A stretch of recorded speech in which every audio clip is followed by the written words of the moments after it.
Sobra akong nasaktan sa iyong paglisan.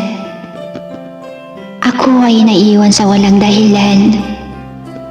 Iniwan nga ba o sadyang pinagkaitan? Puso ko ngayon ay sobrang nasasaktan. Hindi ko alam kung paano ito wawakasan.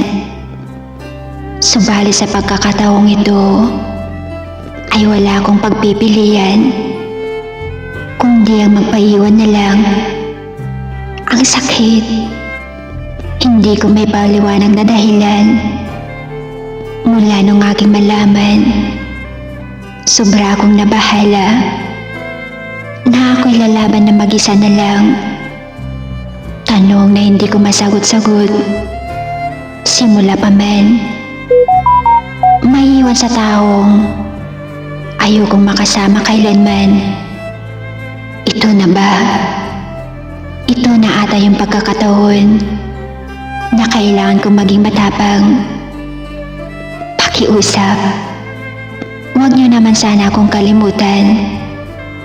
Dahil hindi ko ugali na magsisi ng tao. Haharapin ko ito pangako. Mag-isa na lang ba akong lalaban? Patawad. Patawad kung pakiramdam ko ako na lang.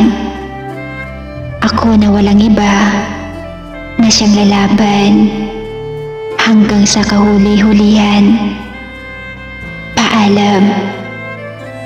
Pero ayoko ring wakasan bagay na aking kinatatakutan kailanman.